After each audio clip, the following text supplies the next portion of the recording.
তোমরা ইসলাম নিয়ে মরো, আগে ইসলাম নামক ঘরের ভিতরে ঢুকো, তারপরে ইসলাম নিয়ে কবরে যাও। ফেরেশতারা যখন দেখবে পুরো বডিতে ইসলাম, আল্লাহ বলেন ওয়ালাহু আসলামা মান ফিস সামাওয়াতি ওয়া মান ফিল আরদ। আল্লাহ রাব্বুল আলামিন বলেন ইসলাম এত বড়, আসমানও মুসলমান, জমিনও মুসলমান, চন্দ্র সূর্য মুসলমান, জিবরাইল মিকাইল ইসরাফিল আজরাইল সবাই মুসলমান, গরু ছাগল কুকুর সহ সবাই মুসলমান, আল্লাহর কুল মাখলুকাত মুসলমান। তাহলে ইসলাম কত বড় এবারে বুঝেন। ও মানুষের বাচ্চা অমানুষ, ও মানুষের বাচ্চা অমানুষ, তুই দাঁড়াইয়া প্রস্রাব করস, তোর 2 রান ভিজা যায়, চেইনটা খোলস, বাহির করো, ছাইরা দেশ। কথা কয় না কেন? অর্থাৎ ব্যক্তিগত জীবনে ইসলাম আছে, সামাজিক জীবনে ইসলাম নাই, হবে না। সামাজিক জীবনে ইসলাম আছে, রাষ্ট্রীয় জীবনে ইসলাম নাই, হবে না। নামাজের মধ্যে ইসলাম আছে, বিবি আর মেয়ের পর্দার মধ্যে ইসলাম নাই, হবে না। নামাজের মধ্যে ইসলাম আছে, মগর ব্যবসা বাণিজ্যের মধ্যে ইসলাম নাই, হবে না। না রোজার মধ্যে ইসলাম আছে, মগর অর্থনীতির মধ্যে ইসলাম নাই, হবে না। কথা কয় না? কথা বুঝতেছেন আপনারা? ইয়া আইয়ুহাল্লাযীনা আমানু দুখুলু ফিস সিলমি কাফা। ও মুমিনরা, যাদের ঈমান ঠিক আছে, অর্থাৎ কলব ঠিক আছে, কলব কি ঠিক আছে? হাতের ইসলাম আছে, চোখের ইসলাম আছে, পায়ের ইসলাম আছে, নাকের ইসলাম আছে, কানের ইসলাম আছে, মাথার ইসলাম আছে, পেটের ইসলাম আছে, পিঠের ইসলাম আছে, আসেনি? হাতের ইসলাম কি? হাতের ইসলাম হলো ইসলামের পক্ষে লিখবে, বিপক্ষে না। হাতের ইসলাম হলো আল্লাহর ঘরে দান করবে, সুদ ঘুষ গ্রহণ করবে না। কথা কয় না কেন? চোখের ইসলাম হলো নিজের আম্মার দিকে আব্বার দিকে মহব্বতের সহিত তাকাবে, বিবির দিকে মহব্বতের সহিত তাকাবে, আরেকজনের মাইয়ার দিকে তাকাবে না। এটা হলো চোখের ইসলাম। কানের ইসলাম হলো ওয়াজ নসিহত শুনবে, গান বাজনা শুনবে না। ওরে কথা কয় না কেন? পায়ের ইসলাম হইলো গানের আড্ডার দিকে যাবে না, মসজিদের দিকে যাবে, মন্দিরের দিকে যাবে না, মসজিদের দিকে যাবে, ওয়াজ মাহফিলে যাবে। হিন্দুদের পূজার দিকে যাবে না, ওয়াজ মাহফিলের তাফসীর মাহফিলের দিকে যাবে, খানকার ইসলাহি বয়ানে যাবে। মাথার ইসলাম হইলো উল্টা পাল্টা চিন্তা করবে না, চিন্তা করবে ইসলাম নিয়া। এটা হইলো মাথার ইসলাম। পেটের ইসলাম হলো হারাম ঢুকাবে না, হালাল ঢুকাবে। ইয়া আইয়ুহাল্লাযীনা আমানু দুখুলু ফিস সিলমি কাফা। ও মুমিনরা, ও আল্লাহ বলেন ও আমার বন্ধুরা, তোমাদের ঈমান ঠিক আছে মানে কলব ঠিক আছে, শরীরের অঙ্গ প্রত্যঙ্গকে ঠিক করো। দুখুলু ফিস সিলমি কাফা। বলছিলাম অনেকে নামাজ পড়ে না, কয় ঈমান ঠিক আছে। অনেকে রোজা রাখে না, কয় ঈমান ঠিক আছে। হজ করে না, যাকাত দেয় না, বলে ঈমান ঠিক আছে। আচ্ছা, আমি আপাতত বললাম তোমার ঈমান ঠিক আছে, কিন্তু ইসলাম তো ঠিক নেই। তাহলে ঈমান ঠিক থাকার কারণে তোমার কলব কিন্তু জাহান্নামের আগুনের থেকে বেঁচে যাবে। ইসলাম ঠিক না থাকার কারণে তোমার শরীরের অঙ্গ প্রত্যঙ্গ জাহান্নামের আগুনে জ্বলবে। কথা কয় না? এই কথাটা খুব ভালো করে বুঝবেন। তাহলে তোমার কলব ঠিক থাকার কারণে এখানে জাহান্নামের আগুন লাগবে না, মগর হাতে ইসলাম না থাকার কারণে জাহান্নামের আগুন লাগবে। মুখে ইসলাম না থাকার কারণে জাহান্নামের আগুনে ধরবে। পায়ের মধ্যে ইসলাম না থাকার কারণে জাহান্নামের আগুনে ধরবে। পিঠে আর পেটে ইসলাম না থাকার কারণে জাহান্নামে ধরবে। কথা কয় না? এখন বলেন শুধু কলব জাহান্নামের আগুন থেকে বাঁচতে চলবে না, পুরো বডি? কথা কয় না? তাহলে পুরো বডিকে যদি জাহান্নামের আগুন থেকে বাঁচাইতে হয়, ঈমান যেমন লাগবে ইসলামও তেমন লাগবে। কথা কি বুঝে আসছে? ওয়ালা তাত্তাবিউ খুতুওয়াতিশ শাইতান ইন্নাহু লাকুম আদুউম মুবিন। খবরদার, ইসলামের অনুসরণ করতে গিয়া শয়তানের পদঙ্ক অনুসরণ করো, তাহলে শয়তান তোমাকে ইসলাম থেকে সরিয়ে ফেলবে। কেন? শয়তান তোমাকে ইসলামের উপরে চলতে দিবে না। কেন দিবে না? যেহেতু সে তোমার দুশমন। তোর বাপেরও দুশমন, তোর মায়ের দুশমন, তোর 14 গোষ্ঠীর দুশমন, তোরও দুশমন। এবারে বক্তব্য হইল এই শয়তান কি এক প্রকার না দুই প্রকার? একটা হলো মানুষ শয়তান, আর একটা জিন শয়তান। ওর কথা কই, একটা হলো মানুষ শয়তান, আর একটা হলো জিন শয়তান। গত 17-18 বছর ছিল মানুষ শয়তান, গত 17-18 বছর ছিল মানুষ শয়তান। ওয়াজের জন্য অনুমতি নিতে হইতো, অনুমতি না নিলে ওয়াজ করতে দিত না। নেতার নাম উপরে থাকতে হবে, না হলে ওয়াজ করতে বাধা দিত। বলেন এটা কি শয়তান না মানুষ? মানুষ হইলো মানুষ, শয়তান কথা কয় না। আপনি কি আমার কথা বুঝতেছেন? তাহলে শয়তান কয় না, মিনাল জিন্নাতি, বলেন বলেন বলেন, মিনাল জিন্নাতি। শয়তান দুই প্রকার, একটা জিন শয়তান আর একটা হলো মানুষ শয়তান। দুটোই এক কাম করে, আল্লাযী ইউওয়াসউইসু ফি সুদুরিন নাস। মানুষ শয়তানও ওয়াসওয়াসা দেয়, জিন শয়তানও ওয়াসওয়াসা দেয়। কি আমার বক্তব্য হলো, আপনি ইসলামকে যত সহজ মনে করছেন এত সোজাও না, কথা কয় না। আপনি ইসলামকে যত সহজ মনে করছেন এত সহজও না। ইসলাম এত সহজ হইলে রাসূল 27টা যুদ্ধে নেতৃত্ব দিতেন না, সাহাবায়ে কেরাম 46টা যুদ্ধে নেতৃত্ব দিতেন না, মাদানী জিন্দেগিতে 83টা যুদ্ধ সংগঠিত হতো না যদি ইসলাম এত সহজ হতো। এই আয়াত সাইয়েদনা আব্দুল্লাহ ইবনে সালাম রাদিয়াল্লাহু তাআলা আনহুকে কেন্দ্র করে অবতীর্ণ হয়েছে। আব্দুল্লাহ ইবনে সালাম রাসূলের পণ্ডিত সাহাবী, উনার ব্যাপারে আয়াতে শরীফা অবতীর্ণ হয়েছে, আমরাও ভাগে পাইছি। যেমন কোরআন শরীফের অনেক আয়াত এক দুইজনকে কেন্দ্র করে, এক দুইটা গোত্রকে কেন্দ্র করে অবতীর্ণ হয়েছে। কিয়ামত পর্যন্ত সবাই আমরা ভাগে পাইতে আছি, কথা কয়। এটা হলো আল্লাহ পাকের নিজাম। আব্দুল্লাহ ইবনে সালাম পণ্ডিত সাহাবী। পণ্ডিত সাহাবী মানে তাওরাতের হাফেজ ছিলেন। তাওরাতের হাফেজ কইছি আর কেউ সুবহানাল্লাহ কয় না, কিলে জানেন? মনে করছেন তাওরাতের হাফেজ তো কোরআন শরীফের হাফেজের মতো। তাওরাতের মধ্যে 1000 সূরা ছিল, কোরআন শরীফে 114 সূরা। সবচেয়ে ছোট সূরা সূরা কাউসার, বড় সূরা সূরা বাকারা। বড় সূরা 286 আয়াত, ছোট সূরা 3 আয়াত। তাওরাতে 1000 সূরা, প্রত্যেক সূরার মধ্যে 1000 আয়াত। কি রে অনজার কিছু কস না? ইলম শেষ হয়ে গেছে। আল্লামা সাবি রাহমাতুল্লাহ আলাইহি জালালাইন শরীফের শারে সাবি 6 ভলিউমের ওইখানে লেখা আছে যে তাওরাতের মধ্যে 1000 সূরা ছিল। ওনার কেউ সুবহানাল্লাহ কয় না। ওয়াজ বুঝছি মেয়েটা, সব কাল বক্কর চক্কর ওয়াজ। তাওরাতে 1000 সূরা, প্রত্যেক সূরা 1000 আয়াত, প্রত্যেক আয়াতের মধ্যে 1000 বাক্য। এত বড় তাওরাতের হাফেজ যে লোকটা, তাহলে সে কত বড় আলেম। আর একটা মুমিন জিগের একজনে কোন রকম কোরআন শরীফ হেফজ করে কয় যে আমি হাফেজ কোরআন। তারপরে রমজান আসলে বহু দাওর করার পরে তারা বিপরাইতে পারে, নাহলে পারে না।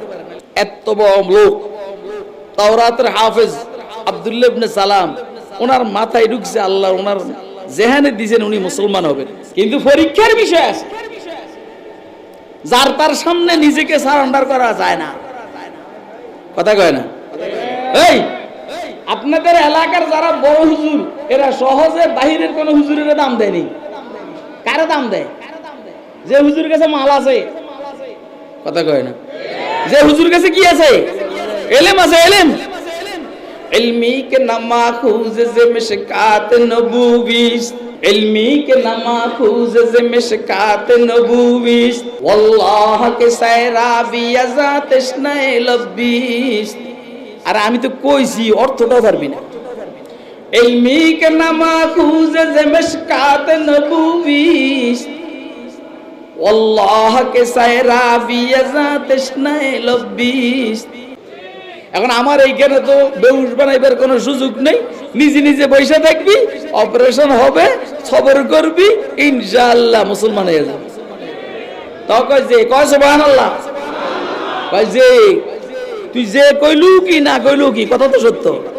আব্দুল্লাহ ইবনে সালাম বলে হুজুর সাল্লাল্লাহু আলাইহি সাল্লামের চেহারা দেখা আমার বুঝে চলে আসছে এটা সত্যবাদের চেহারা, মিথ্যাবাদের চেহারা নয়। আপনি আপনার এলাকার মধ্যে কারো দেখে বলবেন যে চেহারাটা সত্যবাদের চেহারা? ইনশাআল্লাহুল আজিজ বললে আপনারা বলবেন, উম্মতের হক্কানি উলামায়ে কেরামকে দেখে বলবেন যে না, এটা সত্যবাদের চেহারা, মিথ্যাবাদের চেহারা। কথা কয় না? আপনি আনেন, এমপি সাহেবকে আনেন, এই মিথ্যাবাদের চেহারা। মন্ত্রীকে আনেন, মিথ্যাবাদের চেহারা। কথা কয় না কেন? জেলা প্রশাসককে আনবেন, মিথ্যাবাদের চেহারা। আর উপরের দিকে গেলাম না, মিথ্যাবাদের চেহারা। কথা কয় না? আলহামদুলিল্লাহ বলেন, বলেন আলহামদুলিল্লাহ। উম্মতের উলামায়ে কেরামের চেহারা দেখলে কি সত্যবাদের চেহারা মনে হয় না মিথ্যাবাদী? এটার সাথে কি আপনারা একমত? কে কে একমত হাত তুলে দেখেন। আমি আমাদের যে 21 জন উপদেষ্টা আছেন, ওনাদের কাহাকে খাটো করতেছি না, সবাই দামি, সবাই দামি, সবাই দামি, এবং আমি মনে করি সবাই সত্যবাদী। কিন্তু এর মধ্যে ব্যতিক্রম একটা চেহারা আছে, ডক্টর আফম খালেদ হুসাইন, ধর্ম উপদেষ্টা। আপনারা বলেন তো চেহারা কি সত্যবাদী না মিথ্যাবাদী? কি ডক্টর আফম খালেদ হুসাইন সাহেব ধর্ম উপদেষ্টা, চেহারা সত্যবাদীর চেহারা না মিথ্যাবাদী? কোন কে কইছে মিথ্যাবাদী? কোন গাধায় কইছে মিথ্যাবাদী? বুঝুন বাদে কথা বলবে কেন? বুঝুন বাদে কথা বলবে কেন? আমরা ওয়াজের মধ্যে কথা কালেকশন করি না, কে বুঝলো কে বুঝলো না এদিকে খেয়াল নাই, এই জন্য যার যেমনি মনে হচ্ছে বুঝে চলে যায়। আমি বলছি 21 জন সবাই সত্যবাদী, এবং প্রফেসর ডক্টর ইউনুস সাহেবের কথা আমি আরো বলবো যে মানুষের বিভিন্ন সুবিধা অসুবিধা থাকে, কিন্তু দেশ দরদি, দেশের জন্য মায়া আছে।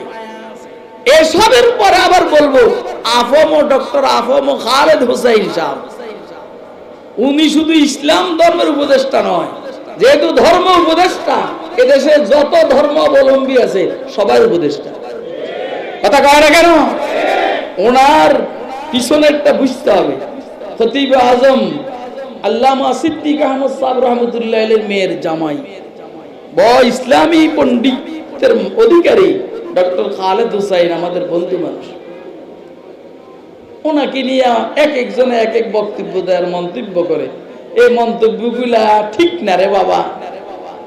তুমি যদি ধর্ম উপদেষ্টা হইতা তো তোমারও বিভিন্ন পূজা মণ্ডপে যেতে হতো। কথা কয় না? না হইলে দেশের বিরুদ্ধে ষড়যন্ত্র শুরু হবে যে এই মৌলবী শুধু মুসলমানদের উপদেষ্টা, আমাদের ধর্মের বিরোধিতা করে।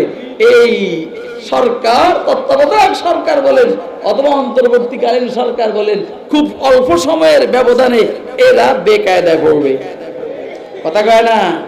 কথা খুব বুঝবেন, বুঝবেন। রাজনীতির জন্য মাথা লাগে দোস্ত আহবাব। তাহলে রাসূল আকরাম সাল্লাল্লাহু আলাইহি সাল্লামের চেহারা দেখা আব্দুল্লাহ ইবনে সালাম কি বলছেন যে এটা সত্যবাদীর চেহারা, মিথ্যাবাদী। এটা কি উনি মুসলমান হওয়ার আগের কথা না পরের কথা? কথা কয় না? মুসলমান হওয়ার আগের কথা না পরের কথা? আগের কথা, মুসলমান হওয়ার আগের কথা। আচ্ছা, সামনের দিকে আগান। আব্দুল্লাহ ইবনে সালাম রাদিয়াল্লাহু তাআলা আনহু যাইয়া হুজুরের দরবারে বসছেন। তখন আব্দুল্লাহ ইবনে সালাম রাদিয়াল্লাহু নয়, অমুসলিম ইহুদি আসছেন প্রশ্ন করার জন্য। প্রশ্নের উত্তর দিতে হলে পারলে ইসলাম গ্রহণ করবে, না হলে না। এখন মুহাম্মদুর রাসূলুল্লাহর দরবারে বসার পরে রাসূল আকরাম সাল্লাল্লাহু আলাইহি সাল্লাম ওয়াজ করতে আছেন সাহাবায়ে কেরামকে, যে হাদিস আমি আপনাদের সামনে তেলাওয়াত করেছি। আফশুস সালাম ওয়া আতইমুত তাআম ওয়াসিলুল আরহাম ওয়াসাল্লু বিল-লাইলি ওয়ান-নাসু নিয়াম তাদখুলুল জান্নাতা বিসালাম। তাফসীরে কবীরের মধ্যে হযরত ইমাম ফখরুদ্দীন রাজি রাহমাতুল্লাহ আলাইহি বলেন, এই হাদিসটা আব্দুল্লাহ ইবনে সালাম যখন হুজুর সাল্লাল্লাহু আলাইহি সাল্লামের দরবারে বসছেন ইসলাম গ্রহণ করার আগে, প্রশ্ন করবেন এর আগের হাদিস, মানে মারাত্মক হাদিস। আমি যদি বলি এই হাদিসটার শান উরুদ হইল আব্দুল্লাহ ইবনে সালাম, তাহলে ইনশাআল্লাহ ভুল হবে না। হুজুর তখন ওয়াজ করতেছেন, আফসুস সালাম, সালামের প্রচার প্রসার করো। সালামের আসেননি আপনারা? এখানে আসেননি? সালামের প্রচার প্রসার করো মানে কি? সালাম নিবে দিবে না, এটা নি? হ্যাঁ, দোনোটাই না। পন্ডিত দিয়ে আসলে বেটা, দোনোটাই না। সালাম দিলে তো নিবেই। আফসু এফসায়ে সালাম মানে সালাম দাও, সালাম নাও এটা নাই। সালাম তো নিবেই। আফসুস সালামের অর্থ হলো সালাম দাও। তাহলে সালাম দিব না নিবে পেরেশান। আমাদের সমাজের অবস্থা কি? আমি মৌলবী যখন রাস্তায় হাঁটি, আমার মুখ থেকে এমনি, অর্থাৎ পাবলিক আমার সালাম দিবে, আমি সালাম নিব। এই মৌলবীটা আমার জানা নাই, মাহবুবুল্লাহ কাসেমি কি করে আমার জানা নাই। কিন্তু আমাদের মানসিকতা কি? সালাম দিলে খুশি হই। কথা কয় না? মসজিদ কমিটির সভাপতি আর সেক্রেটারিকে সালাম দেয় না, বিশেষ করে ইমাম সাহেবকে। কেন দেয় না? কারণ মসজিদ কমিটি সভাপতি সেক্রেটারি মনে করে যে সালাম ইমাম সাহেবের না দিলে চাকরি দেখব। কথা কয় না? ওই বেড়া ইমামতি বাসায় বেরলে ঘন ঘন কাল সালাম দেয়, ফাঁকে ফাঁকে কমিটির সভাপতি সেক্রেটারি বাজারে ব্যাগ ওঠানে। কথা কি খারাপ লাগে? খারাপ লাগে? আসল কথা, আসল কথা। ফিস সাহেব তো মুরিদিরে সালাম দেয় না। আমি এত লোকের ভিড়, আমি সালাম দেবো কি লেগে? আরে মুহাম্মদ সাল্লাল্লাহু আলাইহি সাল্লামকে হুজুরকে জীবনে কেউ আগে সালাম দিতে পারছে? তুই বেটা ফিরে না রে। রসুলের ফসাব মোবারকের সাথে কত বীর বাইরেছে নাকি? ওরা ওনার কথা কয় না। আরে হুজুরের ফসাব তো পবিত্র, কথা কয় না। কিন্তু আমি যে হিসাব আমি পবিত্র কিনা এটা দেখার বিষয় আছে।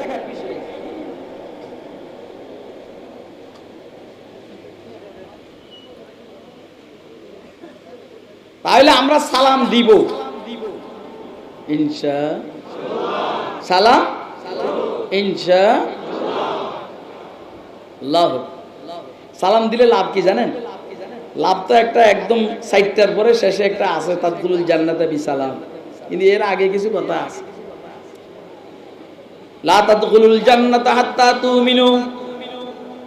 ক্বালা সাইয়্যিদুনা রাসূলুল্লাহ সাল্লাল্লাহু আলাইহি ওয়াসাল্লাম লা তাদখুলুল জান্নাতা হাত্তা তুমিনু ওয়া লা তুমিনু হাত্তা তাহাব্বু আওয়ালা আদুল্লুকুম আলা শাইইন ইযা ফাআলতুমুহু তাহাব্বাবতুম আফশুস সালাম বাইনাকুম। জান্নাতে যাইতে পারবে না ঈমান না থাকলে, ঈমান আসবে না মুহাব্বত না হইলে, মুহাব্বত আসবে না সালাম না দিলে। সুবহানাল্লাহ, সুবহানাল্লাহ। হ্যাঁ, ঈমান না থাকলে জান্নাতে যাইতে পারবে না। আর ঈমান আসার জন্য মুহাব্বত লাগবে। কথা কয় না? কি লাগবে? আল্লাহর মুহাব্বত না করলে আল্লাহর ঈমান আসবে না। রসুলের মুহাব্বত না করলে রসুলের ঈমান আসবে না। কথা কয় না? লা ইউমিনু আহাদুকুম হাত্তা আকুনা আহাব্বা ইলাইহি মিন ওয়ালিদি ওয়া ওয়ালাদি ওয়ান নাস আজমাইন।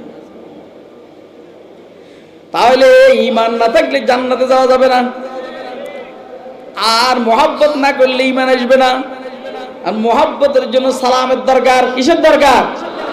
তাহলে মুহাব্বতের জন্য সালামের দরকার, ঈমানের জন্য মুহাব্বতের দরকার, জান্নাতে যাওয়ার জন্য ঈমানের দরকার, সর্বশেষ হলো সালামের দরকার। আরে কথা কয় না? সালাম আমরা দিব তো ইনশাআল্লাহ। কে কে দিব? আপনারা আমি একটা কথা শুনাই, সবসময় খেয়াল রাখবেন, ফরজের দাম বেশি, তারপরে ওয়াজিবের দাম বেশি, তারপরে সুন্নতে মুআক্কাদার দাম বেশি, তারপরে সুন্নতে জায়েদা মুস্তাহাবের দাম বেশি, সওয়াবও বেশি। কিন্তু সালাম একটা সুন্নত, এই সুন্নতটার দাম ওয়াজিবের চাইতে বেশি। অর্থাৎ সালাম দেওয়া সুন্নাত, সালামের উত্তর দেওয়া ওয়াজিব। ওয়াজিব আদায় করলে এত সওয়াব নয়, সুন্নাত আদায় করলে যত সওয়াব। কেন? এই জন্য যে এই সালাম দেওয়ার মধ্যে বিনয় আছে, বিনয়, তাওয়াজু।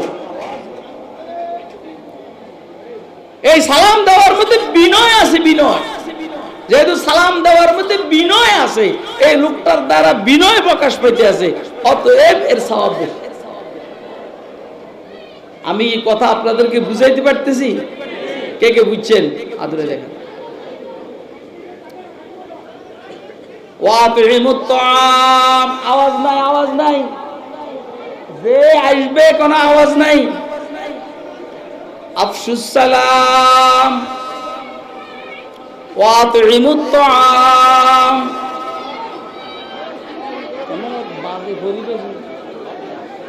ওয়াতিমুত তাআম,